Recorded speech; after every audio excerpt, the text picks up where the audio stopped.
안녕하세요. 원투펀치 오감축 윤장현입니다. 자, 오늘도 한준희 해설위원과 함께 원투펀치 오감축 시간을 좀 진행해 보려고 하는데, 오늘은 저희 앞에 또 이 치킨이 아니라 새로운 3이 또 깔려 있습니다. 요 아이템이 윤장현 아나운서한테 또 딱인 아이템입니다. 왜요? 방송을 무수히 많은 아나운서들과 여태까지 20여 년 이상 이제 했는데, 윤장현 씨가 사실은 제가 보기에는 삼을 좀 잘 드시는 그런 아나운서였다.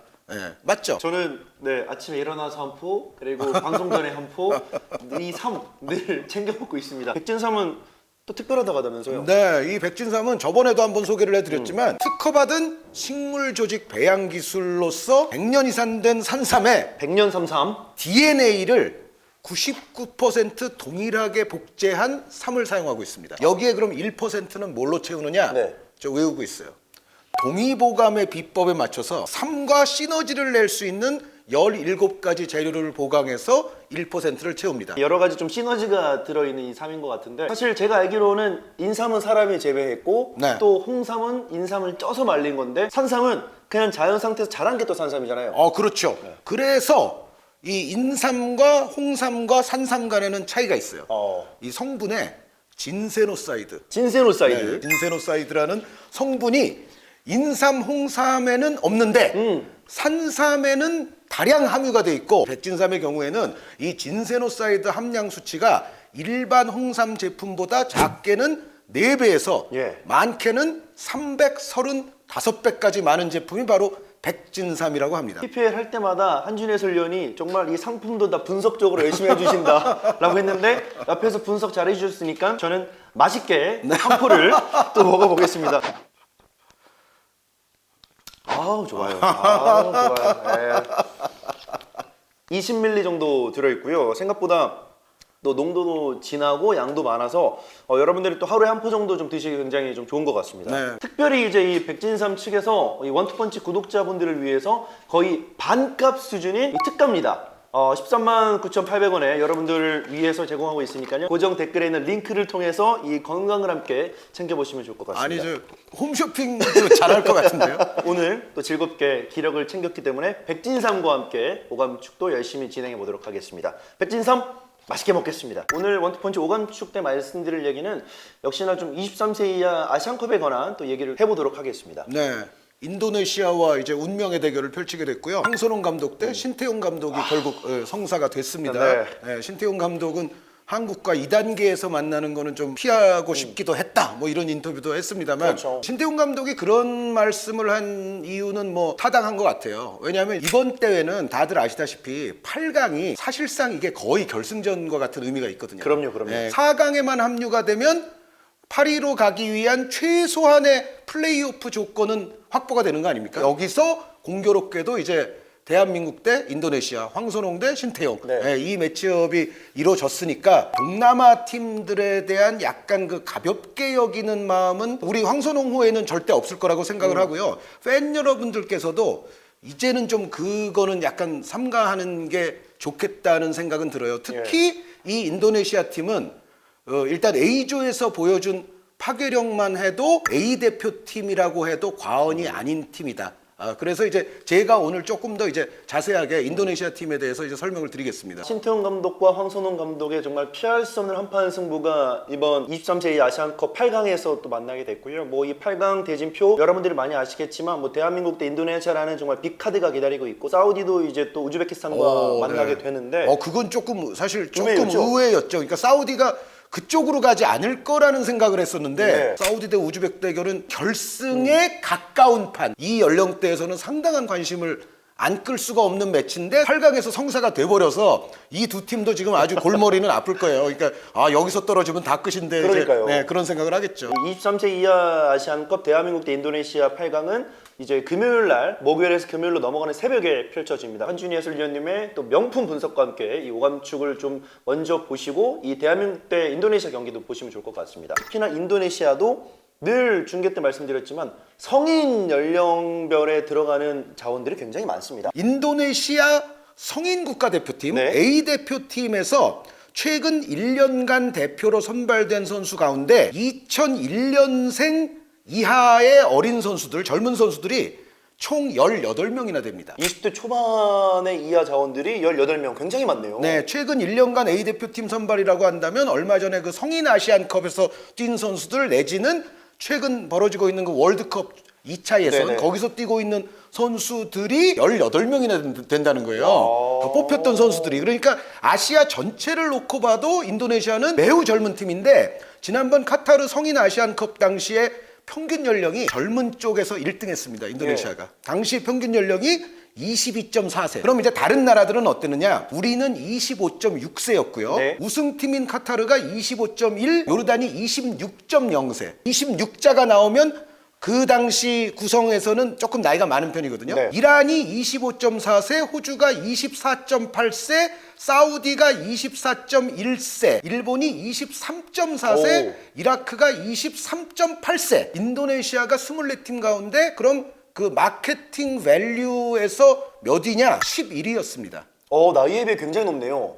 굉장히 높은 거죠. 예. 그리고 우리 생각보다 아마 오. 높을 겁니다. 인도네시아가 앞으로 상당히 전망이 있는 팀이다라는 거를 어느 정도는 감지하게 해주는 지표고 신태용 감독의 여러 해에 걸친 노력의 합이 지금 이제 나타나고 있는 거다라고 이제 얘기를 해야 될 것 같고요. 네. 이번 23세 이하 대회의 23명 가운데 국가대표 선발이 됐던 경험자가 15명이고요. 파문카스 선수 제외하면 A매치 실제로 뛰어봤던 선수가 14명. 이번 아시안컵 스쿼드 가운데 지난 성인 아시안컵 스쿼드에 포함됐던 선수가 10명입니다. 실제 경기를 뛴 선수가 9명이나 되고요. 라마단 산타나라는 공격 자원이 있는데 이 선수만 이제 그라운드를 못 밟아봤고요. 9명의 선수가 모두 그라운드를 밟아봤는데 7명이 아시안컵 성인 대회에서도 완전 주전 내지 주전급이었어요.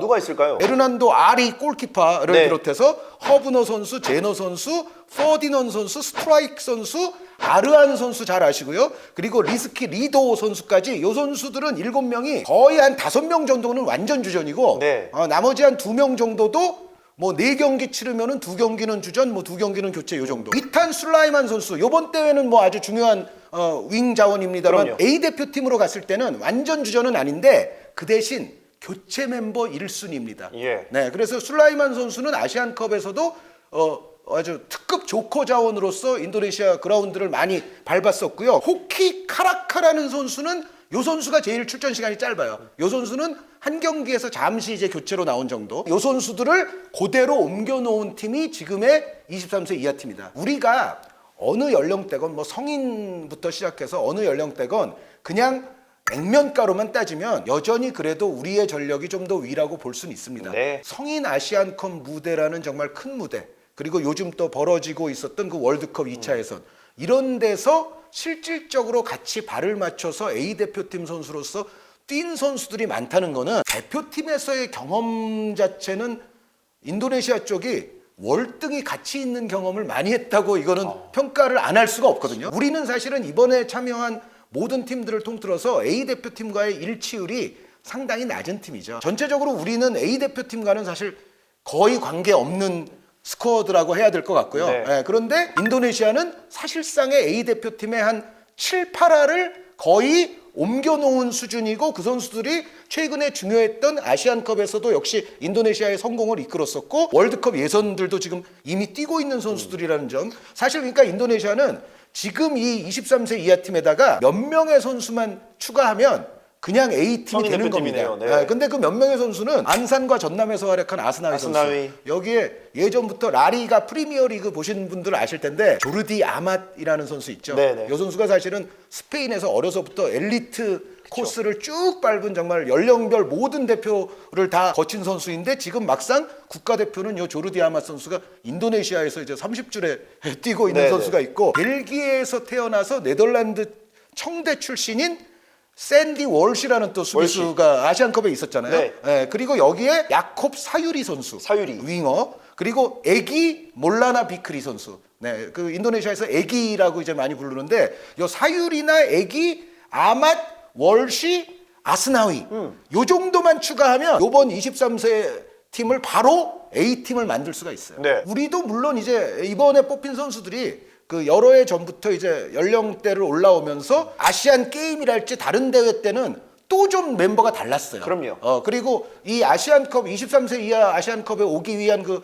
왜 예선 있었잖아요. 네. 그때 팀과도 지금의 팀은 또 좀 다릅니다. 예. 네, 그러니까 다들 아시다시피 뭐 어떤 팀에는 뭐 이강인 선수나 홍현석 선수가 포함됐던 팀도 있고, 그쵸. 뭐 고용준 선수가 포함됐던 팀도 있고, 전체적인 견지에서 봤을 때는 우리 선수들보다 비중 있는 대회에서 더 발을 많이 맞춰봤던 선수들이 지금의 인도네시아를 형성하고 있고, 신태용 감독이 정말 각고의 노력 끝에 이 선수들을 정말 여기저기서 모아서 이런 팀을 이제 단연간에 걸쳐서 결국은 완성을 시켜놨다. 이렇게 네. 이제 평가를 해야 될 것 같고, 원래 신태용 감독이 뽑으려고 하던 선수들을 우리도 물론 당연히 상당수의 선수들을 못 뽑았죠. 뽑아서 이 대회에 참여했습니다만, 인도네시아도 신태용 감독이 왜 이제 좀 약간 아쉬운 얘기를 했냐면, 원래 선발 대상이었던 선수들 가운데 엘칸 바고트라는 수비수가 있어요. 예. 요 엘칸 바고트 선수도 신태용 감독이 원래는 이제 뽑으려 했었으나, 이 선수가 이제 근자에 약간 부상이 있었는데, 근데 그 부상에도 불구하고 이제 그 회복해서 올 수 있었거든요. 그런데 이제 소속팀이 잉글랜드의 브리스톨 로버스입니다. 네네. 네. 근데 브리스톨이 이제 미온적인 태도로 지금 가면 안 돼. 뭐 이제 이런 식으로 해서 엘칸 바고트 선수가 못 왔는데, 이 바고트 선수도 아시안컵 그 성인 아시안컵에서 주전급 수비수였거든요. 만약에 왔으면 이번 대회 그 인도네시아의 3백 중에 아마 한 자리에 바고트 선수가 나오지 않았을까 네. 싶은데, 브리스톨 로버스가 좀 비협조적으로 나와서 결국은 이제 불발이 됐고, 알페안드라 데왕가라는 선수가 있어요. 네. 이 선수는 최근에 수술을 좀 받았습니다. 아. 그래서 이제 불발이 됐고, 저스틴 허브너 선수, 허브너는 아시안컵 때도 네. 주전이었죠. 세레소 오사카 소속인데 세레소 오사카가 계속 차출에 미온적이었어요. 아. 세레소 오사카 경기까지 하고 나서 다소 늦게 보냈습니다. 그래서 이 허브너 선수가 조별리그 첫 번째 경기에서는 모습을 드러내지 않습니다. 예. 그러다가 두 번째 경기부터 교체로 출전을 하기 시작을 해요. 나중에 이제 허브너 선수는 정말 대회 직전에, 그러니까 원래 있었다가 대체로 빠졌다가 다시 추가가 된, 네. 허브너 선수는 그런 선수고, 그런 선수가 또 있습니다. 지금 현재 네덜란드 헤렌벤에 있는 네이선 추아온이라는 중앙 미드필더가 예, 있어요. 이 선수 왼발도 잘 쓰는 선수인데, 이 네이선 추아온 선수도 이제 못 올 뻔했다가 헤렌벤이 조건부 발탁을 허락을 해줬어요. 무슨 조건이죠? 조별리그만 뛴다. 그런 경우들이 간간이 있죠. 네. 왜 그런 조건을 걸었느냐? 헤렌벤 측도 사정은 있어요. 예. 왜냐하면 이 선수가 원래 헤렌벤 선수면 아마 그냥 계속 쓰게 했을 텐데, 수완지 시티로부터 임대한 선수입니다. 임대생이군요. 네, 그러니까 이제 헤렌벤 아하. 입장에서는 임대해온 선수가 또 여기저기 또 다닌다? 차출 의무도 없는 대회에서, 그거는 이제 임대한 클럽 입장에서는 이건 너무 손해인데 라고 생각할 수 있잖아요. 그쵸. 인도네시아가 이 23세 이하 연령대에 상당한 선수층을 보유하고 있고, 이거를 신태용 감독이 정말 동네방네, 특히 이제 네덜란드나 뭐 벨기에 뭐 이런 쪽에 아마 많이 협상을 하면서 네. 이 스쿼드를 지금 구축을 했다는 생각인데, 갈까 말까 하고 있는 추아온 선수를 비롯해서 허브너 선수, 그리고 좀 억울하게 저 카타르전에서 퇴장당했던 네. 장신의 그 미드필더 이바르 제너 선수, 결정력에는 좀 문제가 있지만 그래도 장신이고 활동량이 좋은 라파엘 스트라이크라는 또 공격수가 있잖아요. 네. 요 추아온, 허브너, 제너, 스트라이크, 요 선수들이 모두 네덜란드 태생의 선수들이죠. 예. 네. 제가 가끔 뭐 또 얘기하는 게 그거거든요. 아시아 모든 국가 중에서 월드컵 본선 처음으로 나갔던 국가는 네덜란드령 동인도라는 나라가 있었는데, 네. 인도가 아니라 인도네시아예요. 그러니까 이제 역사적으로 네덜란드와 인도네시아가 인도네시아. 그런 관계가 있는 거죠. 예, 그래서 예. 이제 네덜란드 태생의 선수가 4명이 이번 대회에도 이제 참여를 하고 있고, 그러다 보니까 9명의 선수가 180cm대예요. 우리도 그 높이 좋은 선수들이 꽤 있거든요. 그럼요. 예, 이번에 뭐 골 넣은 김민우 선수랄지 뭐 이용준 선수 말고도, 변준수, 서명관 중앙 수비수 다 높이 좋고요. 다만 서명관 선수가 이제 뛸 수 부상으로 못 나오고. 없다는 거는 있는데, 어쨌든 또 이강인 선수 신장도 있고, 우리도 이제 신장 좋은 선수들이 많이 있기 때문에, 그래도 평균 내면 우리가 조금이라도 저는 우위는 있을 거는 같은데, 우리가 인도네시아를 그럼 신장으로 확연하게 누를 수 있느냐? 찍어 누르는. 그거는 아니에요. 예. 경기장에서 딱 육안으로 보셔도 인도네시아가 얼추 대한민국이랑 비슷한데, 그리고 일부 선수들은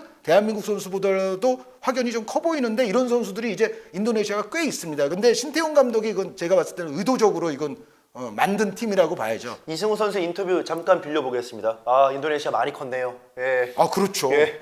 이영준 선수에게 했던 칭찬이었는데 약간 돌려서 이제 진짜로. 예, 신태용 감독이 인도네시아 많이 컸네요. 그러니까 진짜 물리적으로 많이 커 있는 거예요. 네. 근데 다만 이영준 선수라면 되긴 할 것 같아요. 그쵸. 네, 네. 이영준 선수라면은 이번 대회 뭐 워낙에 지금 뭐 컨디션이 거의 뭐 한 150%인 것 같아서 네, 하면 되는 이영준 선수거든요. 그래서 이영준 선수는 물론 누를 수 있을 것 같은데 다른 선수들과 인도네시아 선수들을 이렇게 비교하면 그렇진 않다는 거. 이제 축구에서 특히나 아시안컵에서 상대적으로 무조건이란 단어는 좀 사라져야 될 것 같은 느낌이 있어요. 그렇죠. 지난번 성인 아시안컵에서 나타난 현상과 결과가 저는 앞으로도 이제 대체로 쭉 갈 수 있는 현상이라고 생각을 하고요. 그리고 이제 그 성인 아시안컵 얘기를 떠나서 연령별 대회는 또 A 대표팀과는 다른 양상이 나옵니다. 제한이 네, 있죠. 리미트 그 한계 안에서 모아놓은 선수들끼리의 대결이잖아요. 여기선 잘 모른다는 거죠. 어떤 팀이 더 돌풍을 일으킬지 어떤 팀이 다크호스로 대두가 될지 이거는 저는 기본적으로 알 수 없는 거라서 네. 그래서 이 대회의 속성을 또 잘 이해하신다면 우리가 인도네시아 절대 쉽게 생각할 수 없다. 그리고 그 인도네시아 경기 보신 분들은 아시겠지만 일단 그 마르셀리노 포디넌 선수나 예. 그 아까 말씀드렸던 A 대표팀의 조커 위탄 술라이만 선수 그쵸. 요 선수들은 또 테크닉이 좋습니다. 발밑에 제대로 걸렸을 때는 우리 수비진이 정말 커버 플레이와 협력 수비를 잘하지 않으면 한두 명이 그냥 제쳐질 수 있는 확률을 꽤 갖고 있는 선수들이 있어요. 어떤 기량, 피지컬적인 조건, 그리고 A 대표팀에서의 어떤 경험과 조직력 이런 부분들이 종합적으로 지금 어우러진 팀이 인도네시아라는 거. 그래서 우리는 절대로 이 팀을 가벼이 볼 수 없고 또 신태용 감독이 근본적으로 영리한 스타일 아닙니까? 여우죠. 저는 신태용 감독이 아마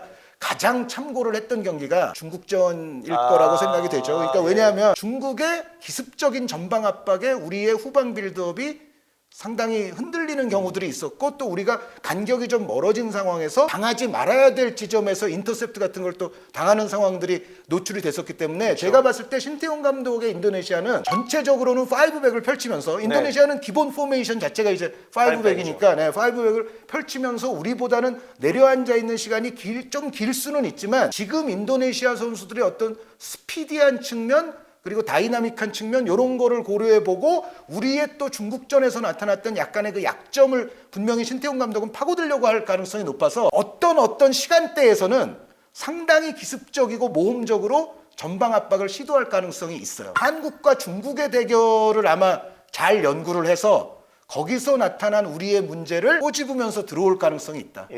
네, 저는 그래서 순간적으로 이루어지는 발빠른 인도네시아 전방 자원들의 어떤 압박 결코 이제는 만만치 않은 인도네시아의 또 세트 플레이를 통한 그럼요. 인도네시아의 또 득점 전체 만들어내는 경기력에 있어서의 그 조직력은 인도네시아가 A조에서는 가장 뛰어난 팀이었다 해도 과언이 아니었어요. 네. 선수들이 모험적으로 과감하게 하고 뭐 이제 기량과 피지컬도 괜찮은 선수들이 당연히 있고 그거는 좋은데 인도네시아도 사실 약간 이제 급하게 경기를 운영할 때 보면 네. 실수들이 나와요. 아. 그때 우리가 이른바 받아먹을 수 있느냐 없느냐. 네, 그게 저는 우리에게도 굉장히 중요한 과제다. 이런 날이야말로 이제 금호고의 자랑이자 이 광주 FC의 미들맨 엄지성 선수가 터져야 될 경기라고 저는 생각합니다. 엄지성 선수가 지금 우리 뭐 배준호 선수, 양현준 선수 다 없는 그런 상황에서 엄지성 선수가 그래도 가장 테크니컬하고 창의적인 유형의 자원이거든요. 엄지성 선수를 중심으로 뭔가 이영준 선수에게는 아무래도 상대 장신 수비수들이 몰릴 것이기 때문에 엄지성 선수와 주변에 또 다른 선수들이 합작하는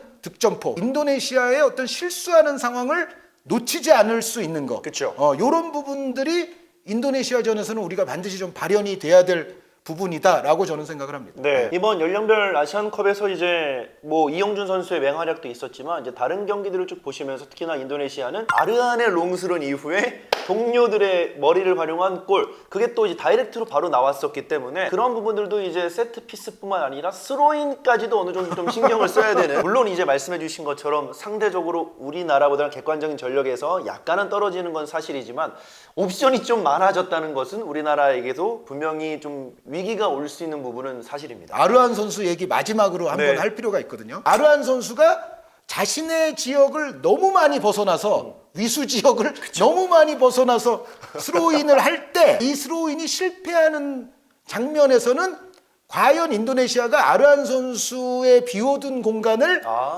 아주 조직적으로 커버를 잘할 수 있는가가 이제 문제가 돼요. 우리는 그 아르한 선수의 오히려 그런 상황을 역으로 좀 우리가 저는 이용을 해야 된다고 생각을 하고요. 아르한의 스로인은 우리에게는 분명히 위협이 되긴 되죠. 그러니까 이 팀은 프리킥, 코너킥 말고도 그 이상 가는 수단을 하나 갖고 있기 때문에 거의 정확하게 들어가요. 네. 아르한 선수 스로인이 제가 봤을 때는 그 성인 아시안컵 때보다 오히려 이 대회에서 좀 위력이 더 나타나는 것 같습니다. 잘 먹히는 것 같아요. 그러니까 아무래도 여기서의 그 아르한 선수의 스로인은 무조건 우리도 그건 경계를 해야 되고, 근데 황선홍 감독 및 코칭 스태프가 그건 너무 잘 알고 있겠죠. 저희가 이제 원투펀치 김현민 기자와 한준 해설위원님 그리고 이제 오늘 오감축 시간을 통해서도 계속 이제 인도네시아 얘기를 좀 드릴 수밖에 없는 이유는 이 경기가 어떻게 보면 올림픽에 거의 근접하기 위해서 가장 중요한 경기이기 때문에 이제 여러분들도 이 경기에 대해서 좀 촉각을 곤두세워 주셔야 될 것 같은데, 그리고 상대는 또 일반 외국인 감독이 아닌 또 신태용 감독의 인도네시아고, 요즘 들어서 이제 인도네시아가 경기력 자체와 선수들의 성장세가 좀 두드러지고 있는 상황이기 때문에 카타르가 이제 홈이긴 하지만 인도네시아도 정말 좀 까다로운 존재다. 그러나 피할 수만은 없게 됐습니다. 관훈장이 모든 관문을 뚫어뜨려서 본인의 진영으로 돌아갔듯이 황선홍호도 인도네시아를 좀 잘 넘고 우리가 원하는 일단 최소한의 목표죠. 4위 안에 들어가서 또 높은 곳까지 바라봤으면 좋겠습니다. 관우 5관 돌파 말씀하셨는데 네. 조별리그 전체가 그냥 한 1관 정도 되는 것 같아요. 강팀도 실수할 수 있지 않습니까? 그쵸? 호주. 저 깜짝 놀랐어요. 호주에 놀랄 정도예요. 그리고 그 쿠올 브라더스 그리고 모하메드 투레 이런 선수들 있잖아요. 호주는 강력 우승 후보라는 생각을 했었는데 가장 웃음 후보가 됐습니다. 많이 웃음 매력이 있죠. 가장 웃음을 좀 선사를 했고, 인도네시아가 16강 갔을 때 호주에게 0대4로 대패하면서 결국 거기서 끝났거든요. 그쵸. 23세 이하 팀에서는 인도네시아가 호주를 이겼어요. 안갚음 제대로 했어요. 그러니까 그런 것만 보더라도 성인 팀의 어떤 경기와 연령별 팀의 경기는 완전히 결과가 달라질 수가 있습니다. 그러니까 우리도 그 교훈을 분명히 갖고 있어야 된다는 생각이고, 이번에 인도네시아의 지금 분위기는 어쨌든 상당히 무섭고 여러 가지 장점을 갖고 있는 팀임에 틀림이 없다라는 말씀을 마지막으로 또 한번 드리고 싶습니다. 인도네시아와 대한민국 이제 연령별 대표팀의 중요한 한판 승부가 또 한국 시간으로 목요일에서 금요일 넘어가는 새벽에 또 기다리고 있습니다. 오감축을 통해서 여러분들이 인도네시아의 전력을 좀 미리 파악해 보시고 어떤 전술을 좀 들고 나올 건지 같이 함께 들어보시면서 예측해 보면 좋을 것 같고요. 선수들의 최소한 준결승 진출하는 그 과정을 또 이제 원투펀치에서도 이제 라이브로 또 보여드릴 테니까 이 경기 역시도 좀 재밌게 들어오셔서 응원해 주시면 감사하겠습니다. 올림픽 진출이라는 게 이 룰이 좀 바뀌면서 꽤나 좀 어려워지고 있는 상황이긴 하지만, 우리나라가 이제 세계 최초 10회 연속 올림픽 본선 진출이라는 그 쾌거를 이번 카타르 도하에서 꼭 달성해 줬으면 좋겠고요. 저희도 그 응원을 이 원투펀치 시간을 통해서 열심히 한번 해보도록 하겠습니다. 네, 사실 올림픽 얘기를 하면은 또 깜짝 역사 하나 말씀드리면, 한국 축구가 최초의 어떤 세계적인 대회에서의 쾌거를 이룩한 대회가 올림픽이에요. 1948년 런던 올림픽. 그때 우리가 멕시코를 꺾고 8강에 갔거든요. 그때는 물론 한 판만 이기면 8강이 가능했던 시기이기는 합니다. 우리 정부 수립 직전에 펼쳐진 올림픽이에요. 근데 정부 수립 직전에 펼쳐졌는데 코리아라는 기치를 내걸고 출전할 수 있도록 그건 그 당시 IOC에서 배려를 한 것 같아요. 해방 이후니까. 우리는 광복은 됐고 8월 초에 그 런던 올림픽이 있었거든요. 근데 우리가 최초로 코리아라는 국명을 걸고 나가서 무려 멕시코를 꺾고 바로 8강에 갔었던. 메달은 아니었지만 그 당시 우리의 모든 상황을 종합 고려해 봤을 때는 저는 그 48년 그 런던 8강 쾌거가 매우 큰 거라고 저는 생각을 하고 있어요. 근데 그 당시에 8강에서 만났던 팀이 어디인지 아십니까? 어딘가요? 이른바 그레놀리 삼총사의 스웨덴이었어요. 그러니까 AC 밀란 전설이 되는 그 정말 유명한 군나르 그렌, 군나르 노르달, 닐스 리드홀름 그 삼총사가 있었던 스웨덴이 초강력 전설적인 A 대표팀이었는데 역대급이네. 우리가 대패를 했죠. 8강에서는. 근데 어쨌든 8강에 간 거 자체가 우리는 엄청났던 쾌거가 48년에 있었다는 말씀을 드리겠고 우리가 사실 초창기 축구에서 전설이 좀 많아요. 예. 그 54년 월드컵에서는 아우. 그때는 헝가리 만났잖아요. 네네. 푸스카스, 코치시오, 마자르족, 예. 난도르, 히데쿠티 무적의 팀을 예. 만난 거 아닙니까? 정말 전 세계 축구사에 남는 팀. 그쵸. 그러니까 저는 우리 그 초기에 48년에 스웨덴 만났던 거, 54년에 월드컵에서 헝가리 만났던 거, 그거를 다 경험하신 분이 또 김용식 선생님이에요. 아. 우리 1호 레전드라고 예, 볼 수 예. 있는. 그러니까 48년 때는 이제 선수 겸 코치로서, 54년 때는 감독으로서 군나르 노르달과 그 페렌치 푸스카스를 다 경험했던 그런 분이 계신 거죠. 예, 이렇게 여러분 오감축을 보시면 한준희 아, 의원님의 깨알 상식입니다. 요게 사실은 더 오감축스러운 얘기긴 했네요. 그쵸, 예. 저희가 원래 오감축에서는 약간 이런 얘기를 하기 때문에 그렇죠. 벌써 자세도 이제 오감축 하실 때 좀 편안해지셨거든요. 좀 편안해졌어요. 저희가 이 다음 주 오감축 시간에도 부디 이 연령별 대표팀에 대한 얘기를 즐겁게 이어갈 수 있도록 이 중요한 8강 인도네시아전 꼭 승리했으면 좋겠습니다. 저희는 오감축 다음 얘기로 다시 돌아오겠습니다. 감사합니다.